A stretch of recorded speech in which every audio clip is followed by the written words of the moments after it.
of experience in Salesforce development, and I have worked on various projects with the different clients, with the different countries, and also have done some certifications. Today we are going to discuss about how general integration works and also how we can connect with the Salesforce through the third-party system, and also how Salesforce integrations are done. So I'm sharing my screen.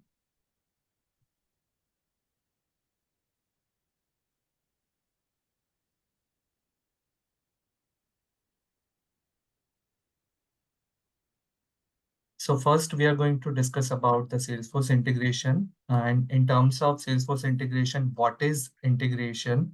So integration means integrating or connecting two systems together to become a one system so that the data can exchange between two systems.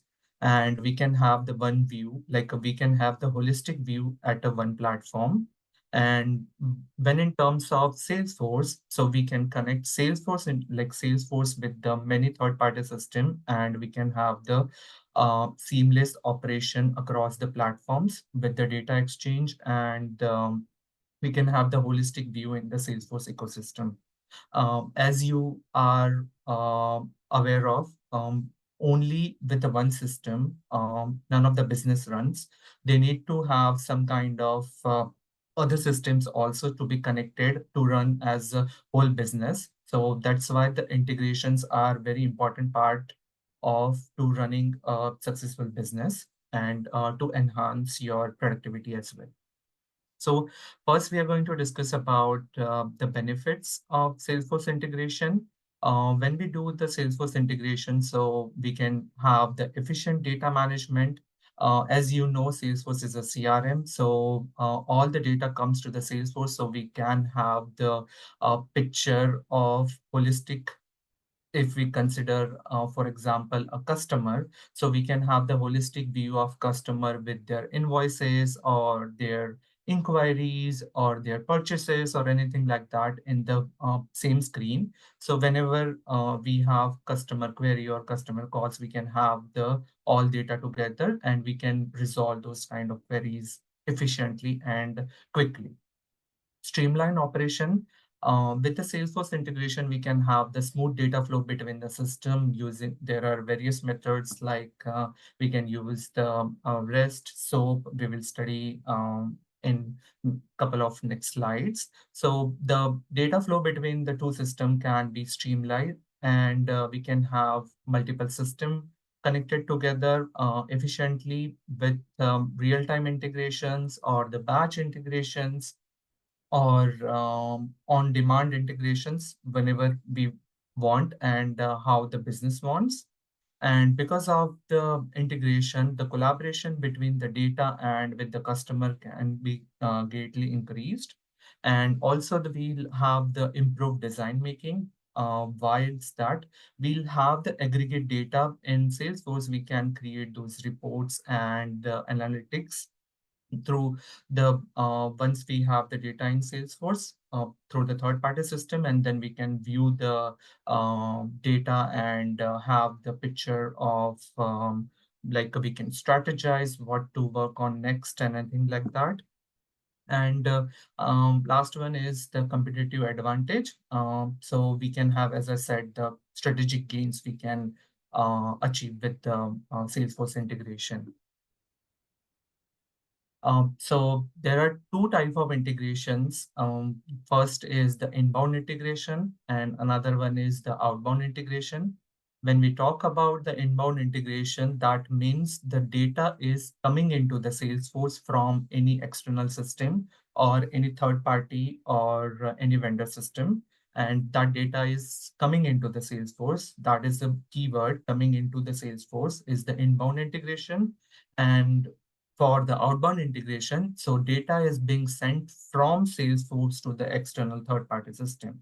So if we take a consider an example of if we have to store some of the Salesforce data into the SQL database, so we can connect that SQL database and we can send data from Salesforce to the SQL database. So till now, anyone has any question?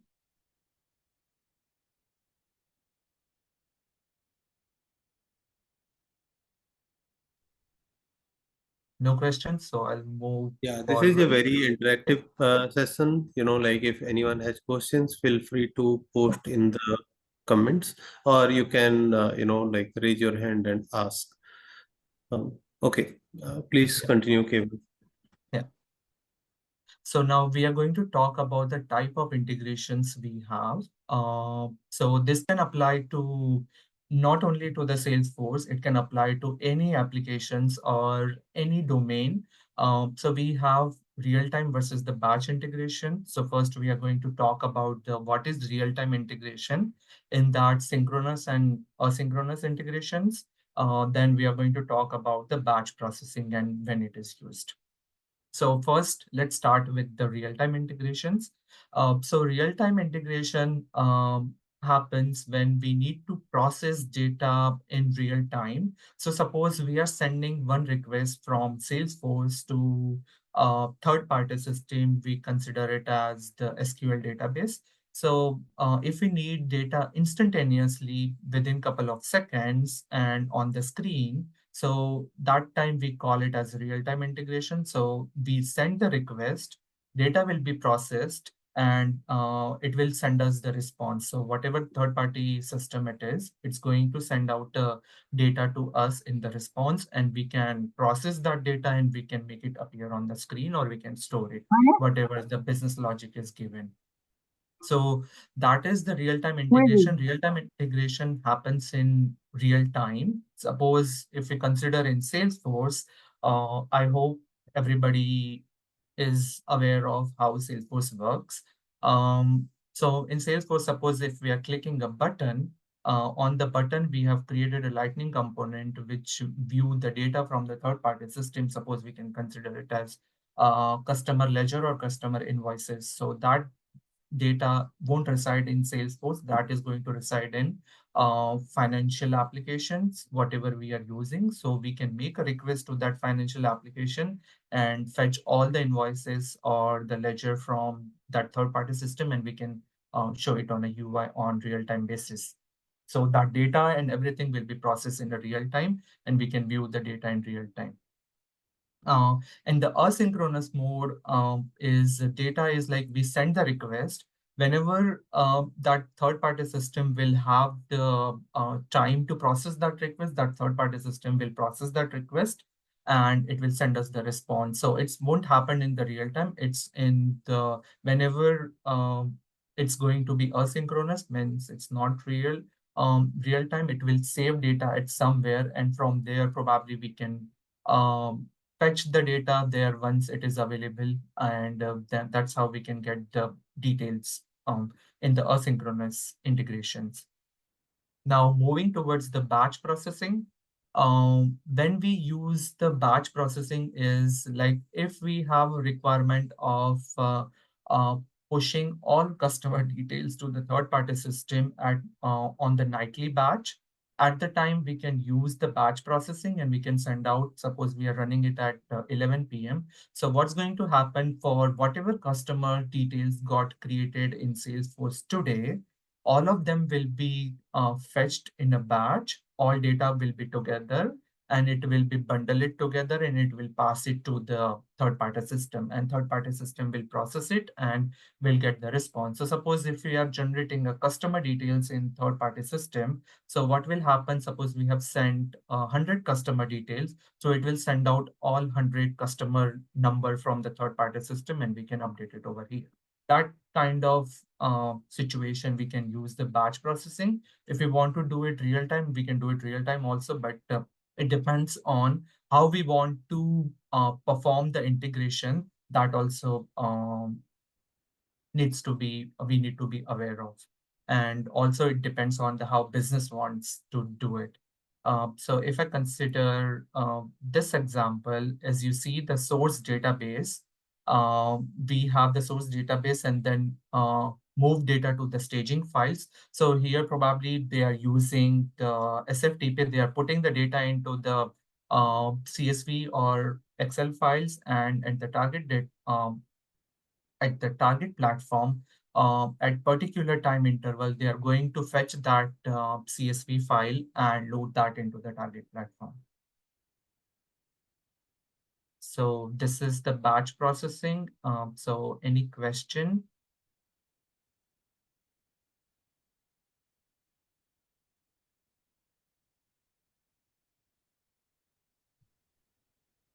If no question, then I'll move forward. Um, we will, Yeah, like you mentioned a few examples around both the scenarios.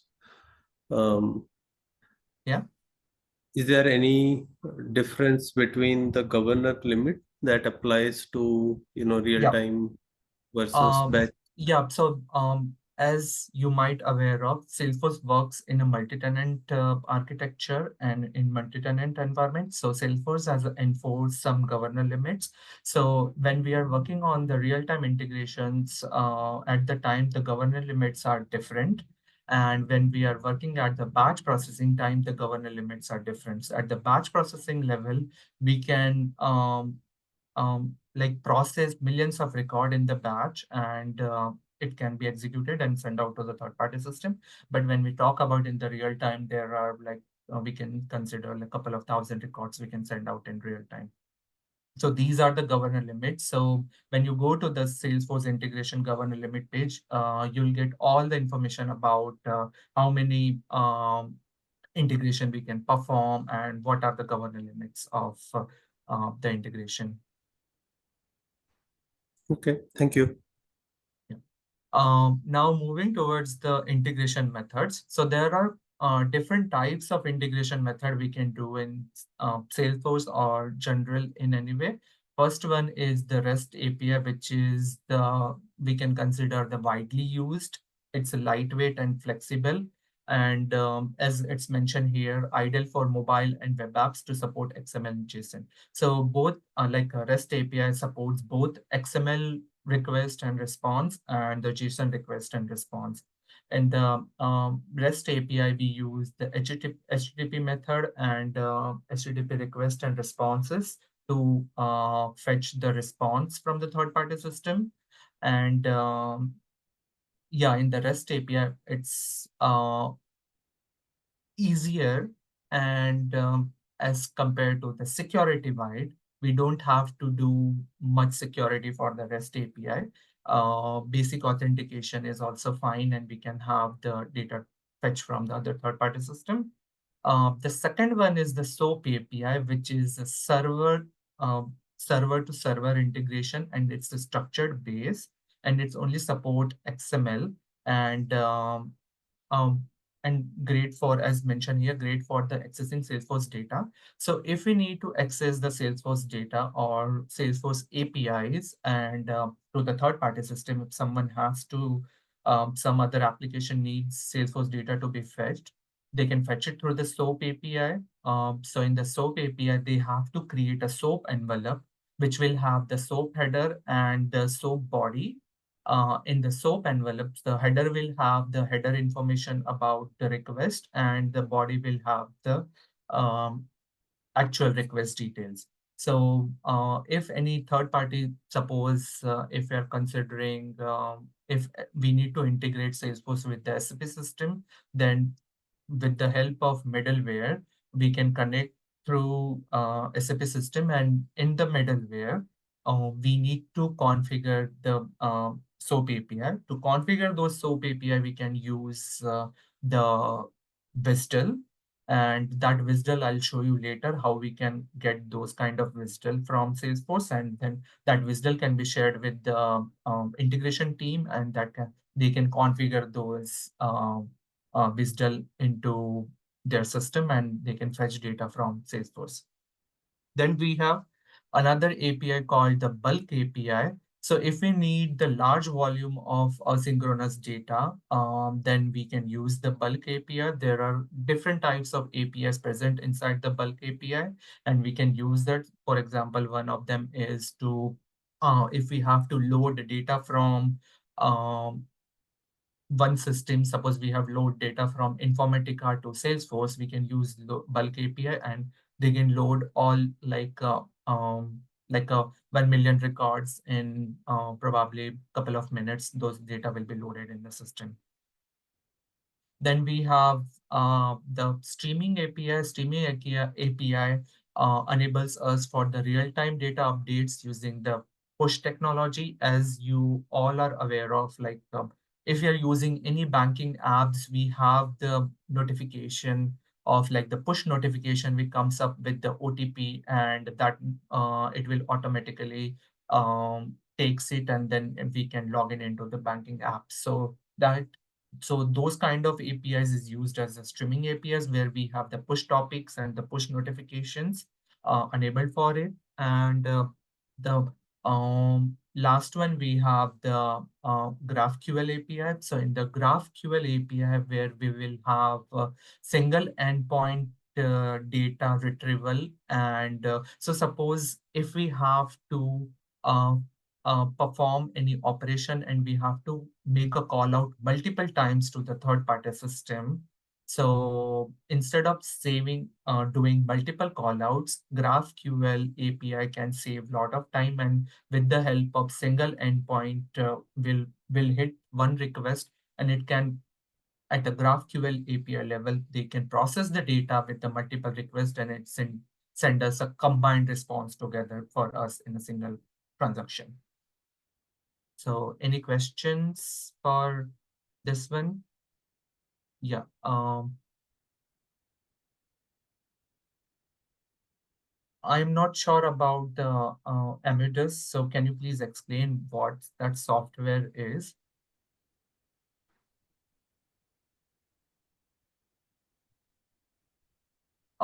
But for this one, yeah, we can integrate with the flows as well. Like if we want to integrate Salesforce with any third-party system, there are ways we can enable it through the flows also. I'm not sure about without writing any code. Probably some minimal code will be required, but yeah, we can definitely do the integration with flows also. The feature they have introduced probably a couple of years back.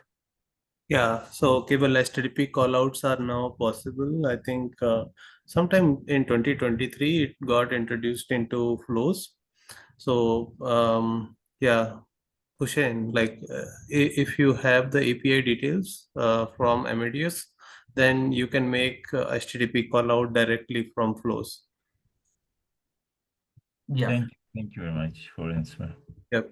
And if you need to discuss in details, maybe you can send me an email um, with your detailed requirement, and we can see like if there are some more specific caveats, we can clarify that. Thank Oh, you. this sounds good. Thank you. Yep. Any other question?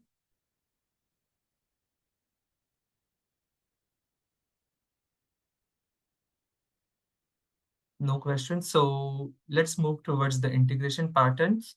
So in integration patterns, as you see, there are different types. Then they have mentioned it as when to best fit, and we can use it. Like it's not like you can't use it, you can use it also, but the where are the best fits they have given. So first, we are going to talk about remote process invocation, request and reply. So best fit, as it says, invoke from a flow and the Lightning custom component or the custom page. So suppose we have any custom API built for that, where we are passing some information from Salesforce and we need in response on based of that information. So we can use that, and that comes under the remote process invocation, where we are using it under either the Lightning flows or the Lightning component, as I have given the example earlier on the button click. So that category comes under the remote process invocation request and reply. Like you send the request and you immediately get a response. So that is into the remote process invocation request reply, and that is the real time. Um, in the suboptimal trigger and a batch, So in the trigger also, we can run that, the request and response. The problem with the trigger is we have to make it under the @future. You can't have a call out under directly. And that trigger, but that call out is going to be in the asynchronous mode, that like you can't have the response in the synchronous mode, and or we can use it as a batch. So that is also considered as asynchronous mode. In the remote process invocation, fire and forget. So in the fire and forget, like the best example is given as the platform events and the outbound messages, like you just uh, send the request and you forget about it. They'll send us. So you won't wait for the response to come in. You just send the request, or you just publish the platform events, or send the outbound messages, and it will go into the queue or the bus, and it will be cached by the third-party system. And the same thing is possible with the trigger and batch as well. Now we have the remote call-in. So in the remote call-in, the best is like the REST or the SOAP API we can use. With suboptimal, it's given as the Apex REST services. So to perform a call out without flows, so it's only possible through the Apex REST services. You can use the Apex REST services, and you can have the call out. We'll see this Apex REST services later. Then we have the batch data synchronization. So suppose if the data is getting changed and it is captured, so the old data will be captured and then it will push into through the batch to the ETL system or any third-party system, whatever the data has been changed, to synchronize the data between the two systems. Then we have UI based or the data changes. So suppose if we are making UI based changes, and we need to send out a notification, or you need to send out to the third party system. So we can use the Lightning components or the streaming APIs. So in the streaming APIs comes under like the platform events. So on the base of the change field, you publish the platform event, and that platform event will be published, and wherever the vendor application will catch that platform event when it is captured, like it will be published, and they can process those data at their end. And the last one is the data virtualization. So in the data virtualization is like the best fit is the Salesforce Connect. So Salesforce Connect is we are going to study in next slides. So to give you the overview of the Salesforce Connect, so Salesforce Connect is like data will not be stored into the Salesforce. It will be connected to that third-party system, and we can view the data as like how we are viewing the any object in Salesforce, object data in Salesforce. So that's how we can do. So we'll see how we can do it. And the suboptimal for the data virtualization is also like the request and reply. So on the fly, as I have seen given the example earlier, like the customer invoices on the Lightning component, you're just requesting those data through the call out, and you are just fetching those responses, and you are not storing it. It's just for the viewing purposes. So when you close the window, the data will be gone. It won't be stored anywhere.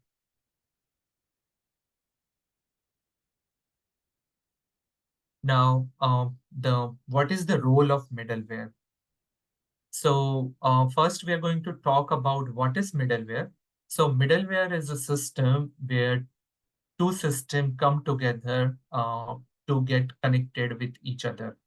So if I give an example of if we need to connect Salesforce with the SAP system, and if there is no direct connection between these two systems is available, to connect these two systems, we can use the middleware. There are plenty of middleware like the MuleSoft, Dell Boomi, or Informatica. You can use that middleware, and you can connect these two systems together and exchange the data of information. So what are the fundamental principles of the middleware? Transactionality.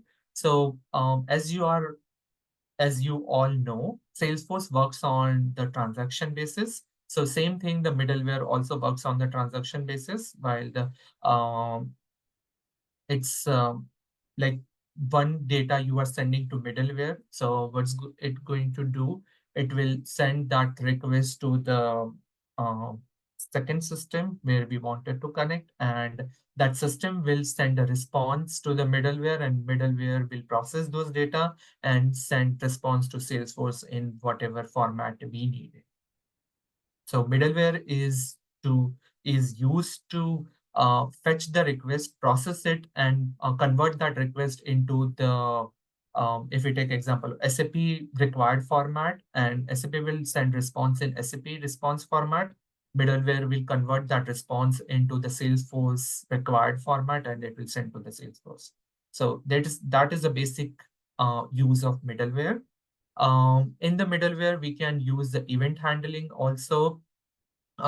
So based on some event, if we want to use the middleware at the time also you, and the queuing and buffering, as you know, middleware is also a server. It can handle only couple of requests at the same time. So all the other requests, if we're sending suppose 100 requests, and middleware is capable of processing only 50 requests at a time. So at the time, other 50 requests will be queued or buffered and will take some time. First, what middleware do, it will process first 50 requests, and then it will send out response to those ones, and then it will process another 50. So the queuing and buffering are also possible under the middleware. Then, as I said, extract, transform, and load. So as I said earlier also, like it will extract, like middleware can automatically extract the data from the Salesforce also if we want, or it depends on how we have configured the middleware. It will extract, then it will transform the data in whatever third-party system format it required, and then it will load into the third-party system. So it's like retrieving data from Salesforce and pushing it to the third-party system. Translation and transformation, it's the same thing. And mediation routing, it's the middleware solution depends on the message queue. As I said, the queuing based can also be implemented. So any questions on middleware?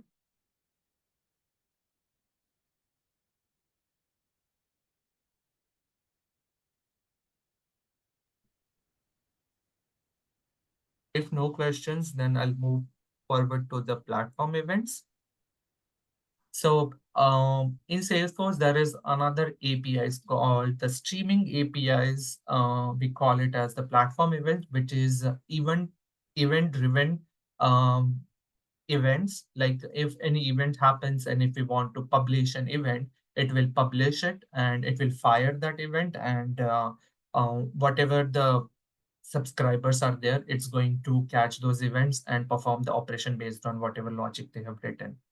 So as you see over here as the example, the product order app is there. So it's going to publish an event. Suppose product order has been created in Salesforce. It will publish that event and it will go to the event bus. So in event bus, all published event will be there. And we have couple of vendor app which are the subscriber. So they'll subscribe to this event buzz or this event. So whenever the event gets fired from the Salesforce, they'll automatically fetch that event at vendor app level, and then they'll perform the operation, whatever operation they wanted to perform, and the logic written under the uh, sub, vendor app level. So these are the basic information with the platform events. So platform events, I can say, is also little similar to the objects we can consider to create a platform event in Salesforce. It's similar to object. The only thing is there are only restrictive data type available to create a platform event, and ending of any platform event is end with underscore underscore E, not underscore underscore C. So that is the basic difference between the platform event and the custom objects. So we'll see how to create a platform event and how to publish it and how to subscribe it. So I'll show you the demo of subscribing inside the Salesforce, but you can do outside the Salesforce as well. Now, integration tools and technology. So first, we are going to talk about the Salesforce Connect. As I mentioned earlier, also Salesforce Connect is like the we have suppose external object or the big data object present. So if we want to create those and we don't need to store those information into Salesforce, we can use the Salesforce Connect and store that information. Like we can connect to the Salesforce Connect and we can have that information available without storing any data, and we can like virtualizing the data as like we are not storing and we are saving some space for storing data. And data can become from any of the system like the ERP system as mentioned over here. And that's how like we can connect. I'll show you the example of this one as well later. Then we have the Heroku Connect. So the synchronization between the Salesforce and the Heroku, and it can um, synchronize the data between your Salesforce apps and the Heroku Postgre database. So that time we use the Heroku Connect and we can connect these two systems as well.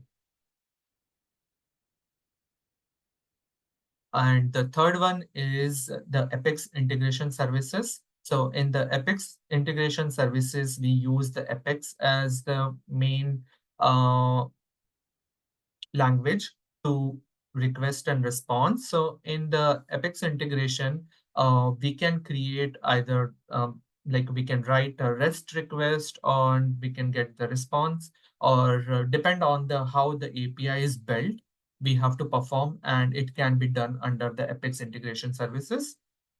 As um, then we need for that one, we need endpoints, then we need how the authentication going to happen, and how the request is going to be, how the response is going to look like. Then those everything will be built under the Apex, and then we make the call out and response, and we pass the data into the Apex.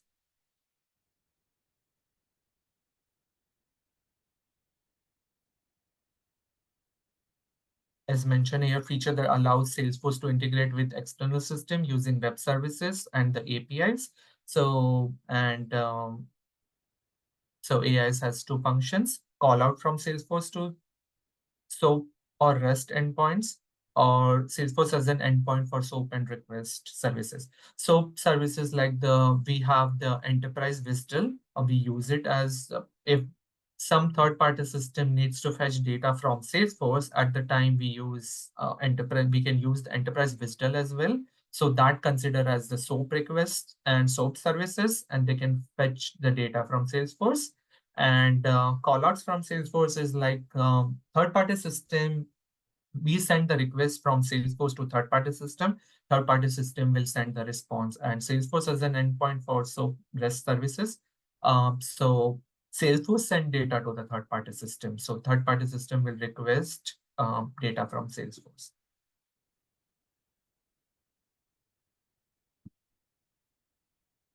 So when you are working under the integration, there are a couple of security consideration we have to consider. Um, so first one is the authentication, how authentication happening and how authorization is going to be. Either we are using a OAuth or the bearer token or the SAML request, or what are the endpoints and which endpoint we need to hit, and what kind of uh, call out is either the get call out or the post or the soaps request or anything else. So those are things we need to consider when we are using like we are doing the Salesforce integration. Then also the second point is OAuth 2.0, like the JSON web token, SAML request, name credentials. That also, do we require that? Then how the data in the data we are going to encrypt. So there are some financial data also present. Like if you're exchanging some financial data, then we need to be aware of how the data encryption, and we have to do those data encryption and security. And also we have to aware of like we need to be we need to do the data security while the data being transferred, because there are too many hackers can hack those data also. So if it's important data, so these are things we need to consider. One of the important thing is also the IP whitelisting and the shield platform encryptions. So in the IP whitelisting, so suppose if we are hitting to a particular IP and that IP is not whitelisted, then will not get the response. So it needs to be whitelisted. So that these are some things we need to consider, and other enhancing security measures we have to perform.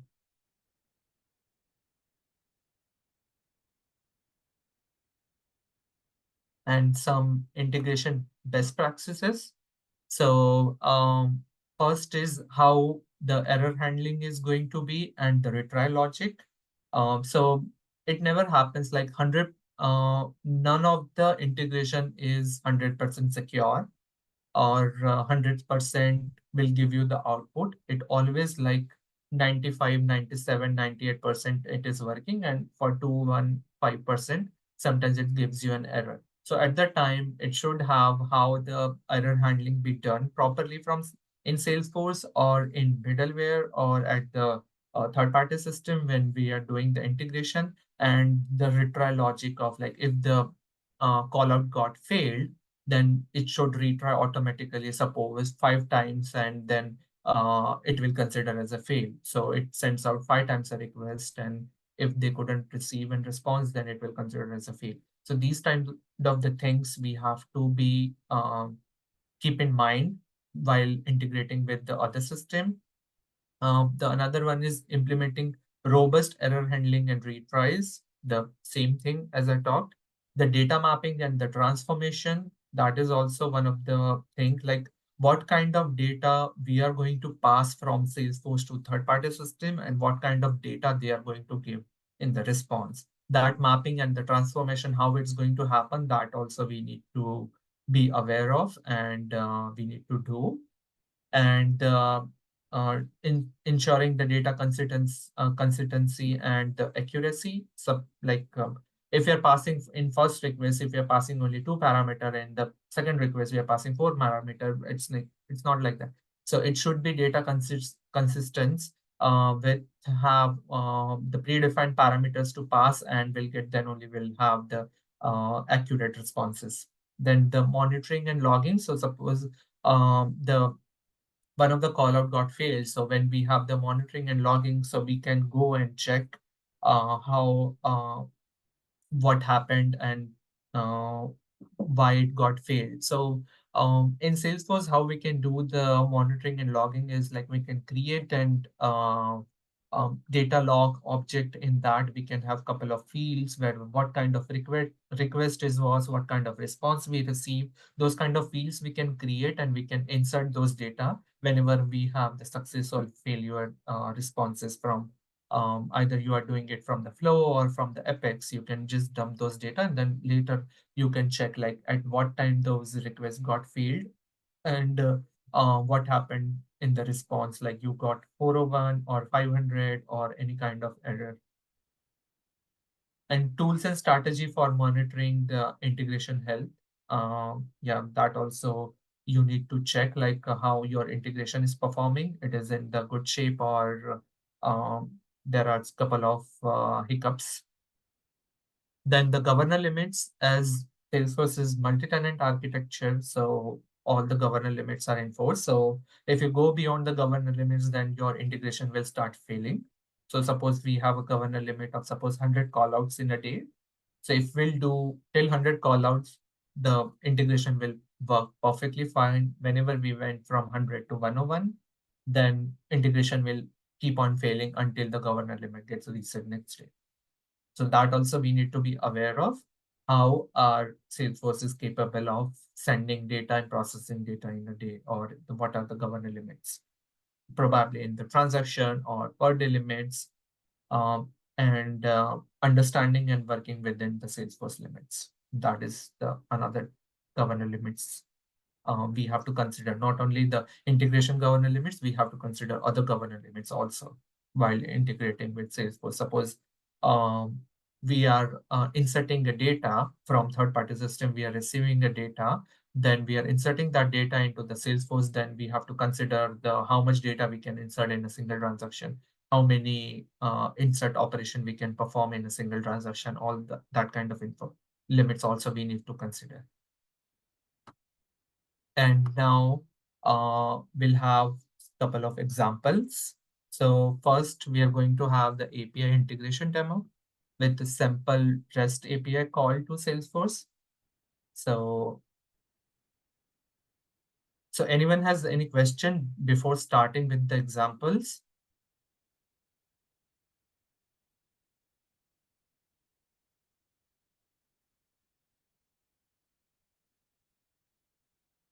No question? So first, I'm going to demo about how we can do the Apex REST like fetch data from Salesforce. Um, so we have the Salesforce API. This API is available. So I'm in Postman right now. If you need this API, how you can get these APIs, you can go to API network, public API network, then explore teams. Inside Salesforce developers, you can have all kind of products and a Postman collections are available. If you need just Salesforce APIs, then the platform APIs, you can select Salesforce platform API and the collection will be available to you guys. So this collection will be available.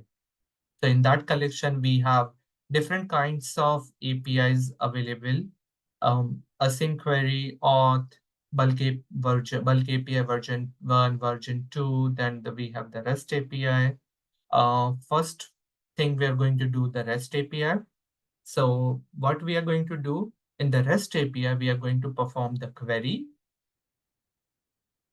API.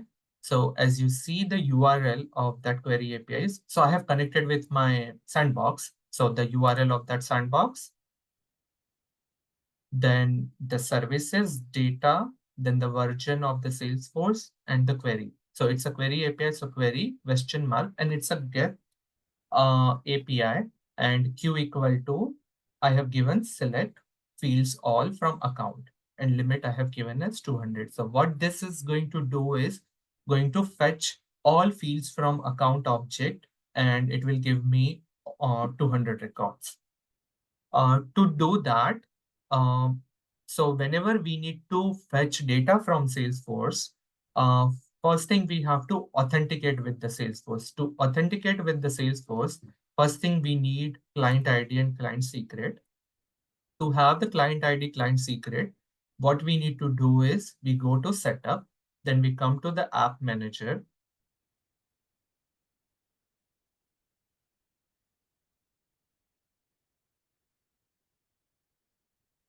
So in the app manager, you go over here, new connected app. You create a new connected app, like you provide these information and then you click on save. The app will be created and that app will be activated within 10 minutes. That is the limit they have set. And this is the app I have created. I'll just go and view. So in the view, so this app is created and now if I need the consumer key and secret, I'll go to manage consumer key and secret. It will ask me to verify. So let me just go and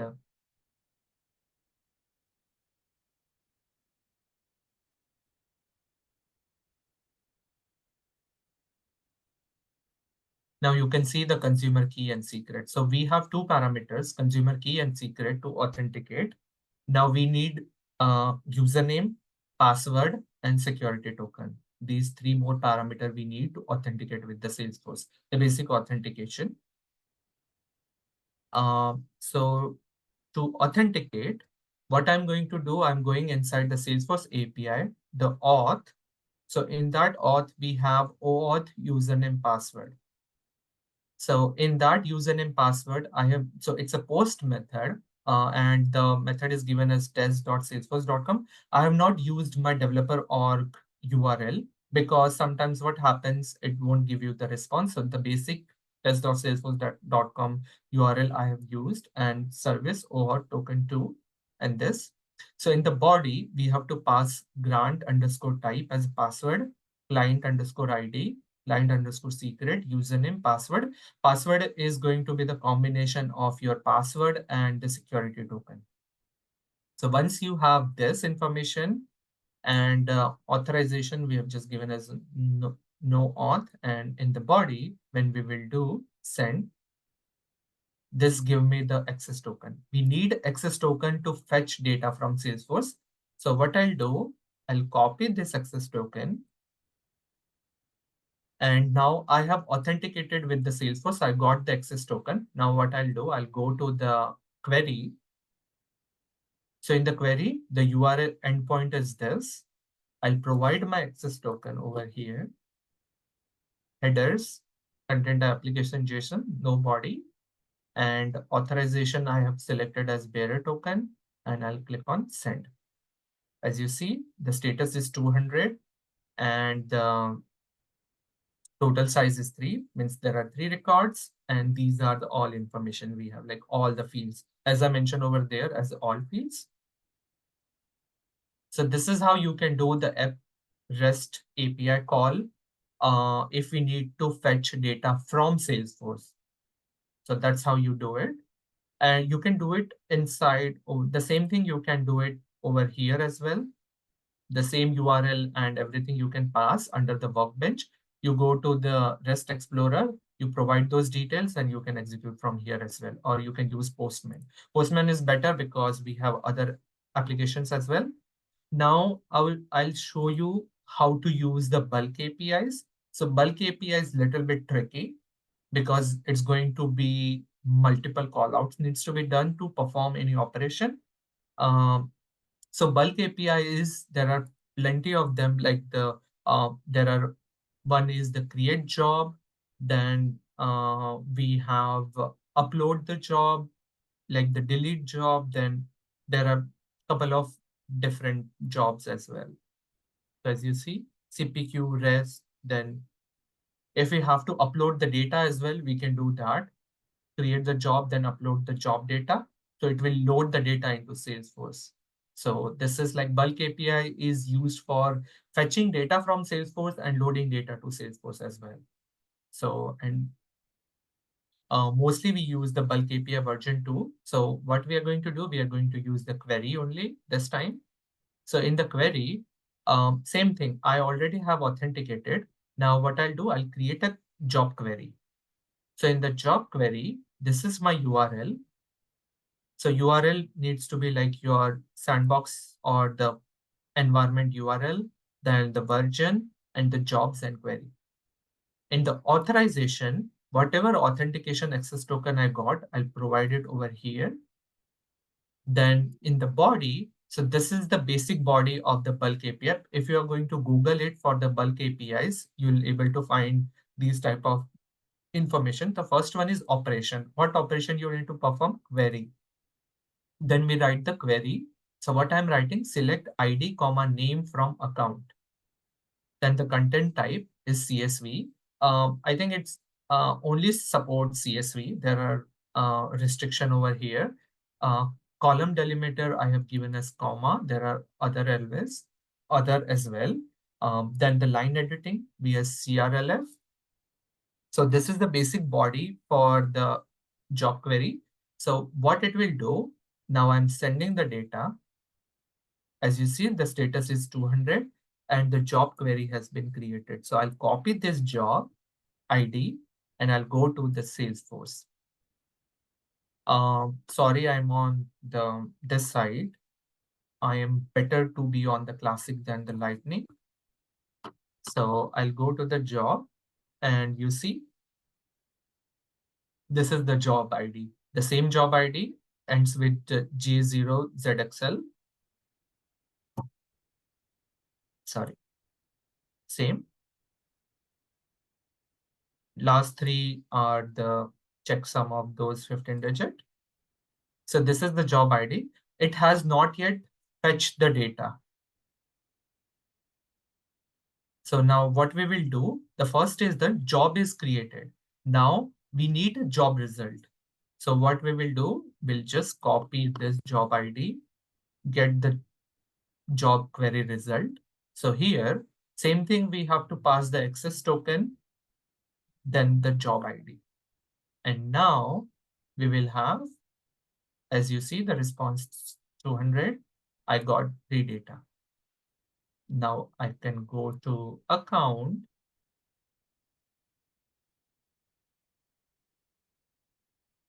As you see, there are 3 record presents. And the same record, I got it over here as well with the ID and name. So in the bulk API, it's always like you need to perform multiple request, and then only you can perform a particular one transaction or the one operation.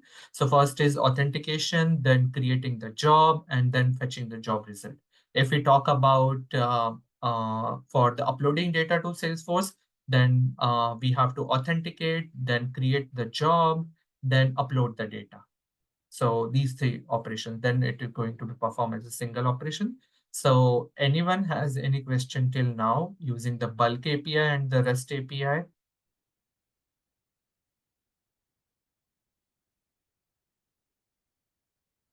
If no, then I'll go for the Apex callout demo. So for the Apex callout demo, the REST API demo we are going to do is so I have not created any Apex class. I hope you all are aware of using uh, anonymous execute on the developer console. So I have the code already.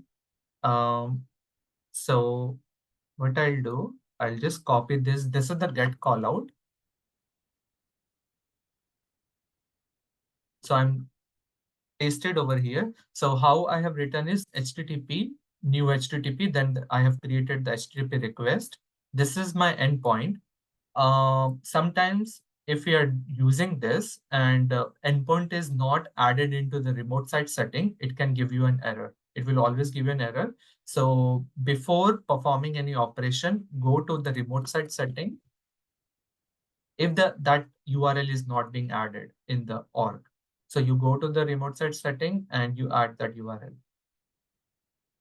So this is the one mandatory step, pre-step you have to perform before making a call out, else that your call out will fail. And it's a get request. So I'm passing the data over here in the request, and I'll receive the response. If the response is 200, then I'm reserializing and I'm just debugging the data and the object name animal. So what I'll do, I'll just execute with this one. Now it's performing. I'll go to the debug log. See majestic badger, fluffy bunny, scary bear, and chicken. So I received this response on the get request. And if I go over here and I copy this URL, because it is HTTPS, it will give me the response also. I'll just paste it on my URL. So you see I got the response also because it's okay. The same thing we are going to do for the post. So in the difference between get and post is in the get, the request gets appended into the URL, the endpoint URL, and in the post, the request is passed through the body. So you'll see. So here, this is just say the request body they have set as name and mighty mouse. And here there was no request set. So there was nothing. And I'll perform this now. So it's the same call out it's performing.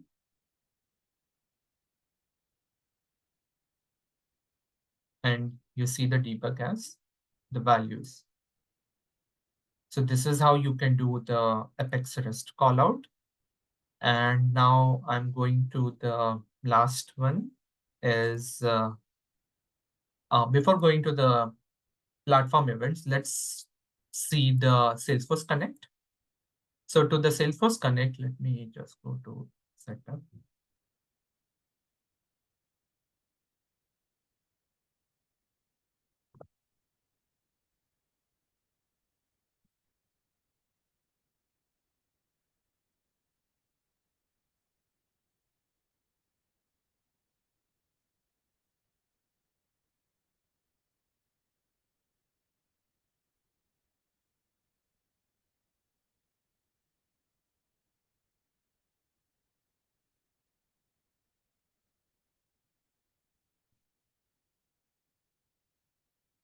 So external data source, yeah, it's not on this one, it's here.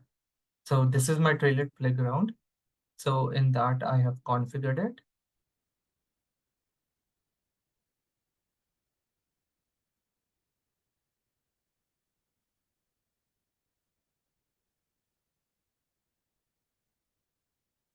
As you see, two objects are configured.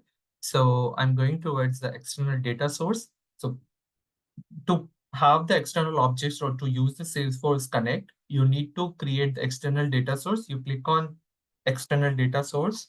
You provide this information, name, then the type, what type of that data source it is, and then you provide the authentication protocol, identity type, and you click on save. Once it is created, you'll have the information. So in that, I have created order DB with this URL. I had the URL. This URL, you can find it under the trailhead of the Salesforce Connect trailhead. You'll able to find it. And you can do like validate and sync. When you click on validate and sync, we have what are the objects available. We can select those objects and like you can select and click on sync. So these objects are sync. So these objects, and now I'll go to the external objects are not going to be visible from Lightning UI. So you need to go to the classic. I'm just going to the classic. I have this order which is created. As you see, there are a couple of details like 25, more than 25 records. I'm just opening this. As you see, customer ID, order date, order ID. So this actual data is not stored in Salesforce. It's coming from that database. So it's just for the viewing purpose, and that's we have seen in the PPT as well, the data virtualization. We are not storing any data, it's just viewing purpose. And the same thing with the order details. We have this information. So this is how you can use the external objects or the big objects in Salesforce if you want to just view those data. And our last topic is the platform events. To create the platform events, I'll just go to the here, platform events. So platform event, we click on new platform event. We provide label, plural label, object name, and when need to publish, publish after commit or publish immediately. These are the two options. Publish after commit means we have to explicitly commit the event, then it will get published, or when we just write publish, it will get automatically published. So I have created one platform event over here as a cloud news. This example is also taken from the trailer. So you can check it out, platform events basic trailer. So in that, the cloud news. So as you see, the API name is underscore underscore E. These are the couple of fields created. Once the platform event and the fields created, so these are the only type we can create inside the platform event. Then what I have done, I have created a trigger inside the trigger for the platform event, the cloud news trigger. So in the cloud news trigger, it's firing on the after insert. And let me just go over here. So you see here, I have fetched the queue. Then whenever this record gets created on the upsert insert, if I'm checking event.urgent equal to true. So whatever the cloud news event urgent field equal to true, I'm creating a case and I'm inserting the case. So how it's going to perform is I have this code. I'll run through the anonymous execute.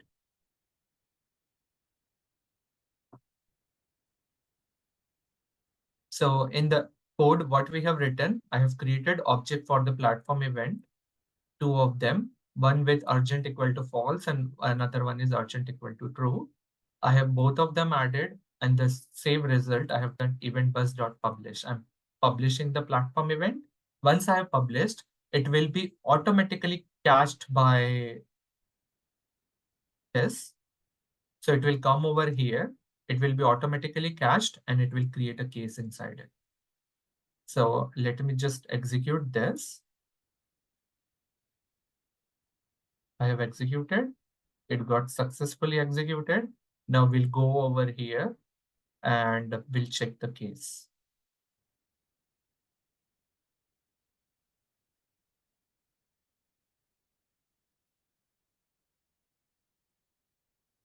As you see, two cases has been created. This one I have tested before, and this one is right now.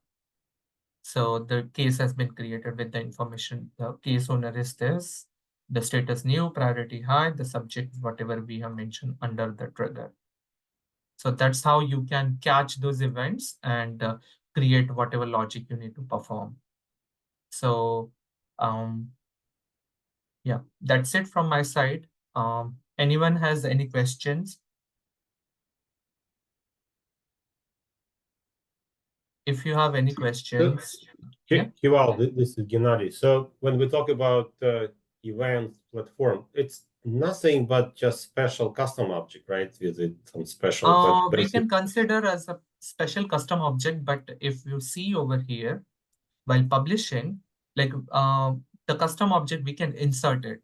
Like we can write the data, like insert that object. Here we can't.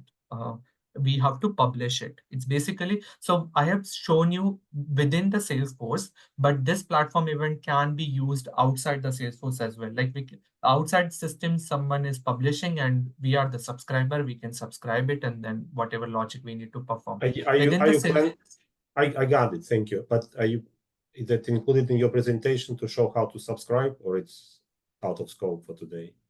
No, my presentation was still inside the Salesforce only, not to how, because I don't have any third-party system where I can subscribe and show it to you guys over here. So I have just shown you within the Salesforce how we can subscribe, because within the Salesforce, we can use also, and we are using it.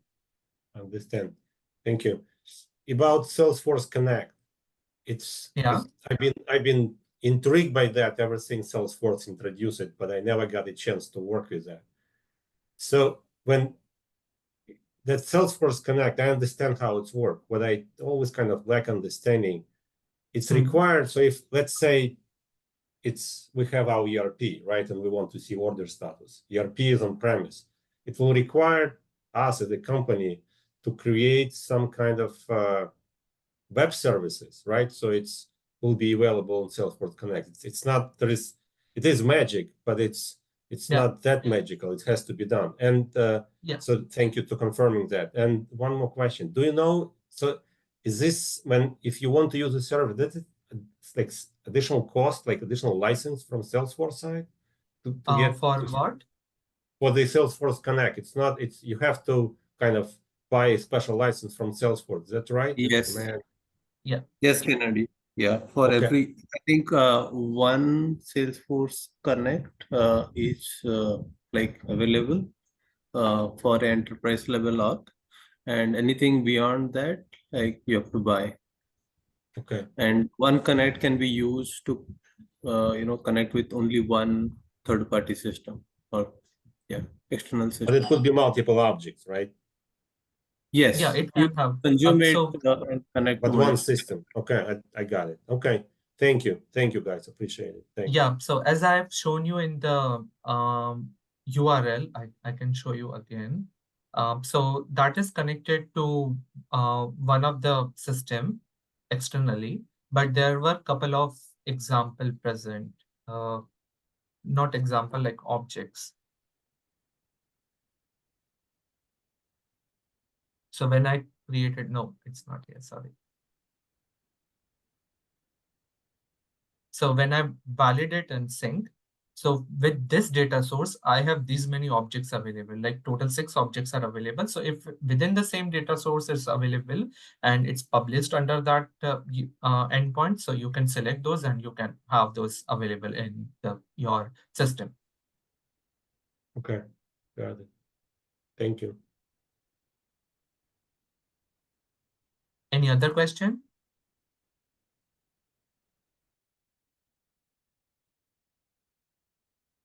If there are no questions, then we can conclude this call. Thank you very much for joining this session. Have a good day. Thank you Okay. very much. Thanks Thank you. everyone. Thank you so And much. as I mentioned, Thank you. please feel free to email if you have any questions after the session.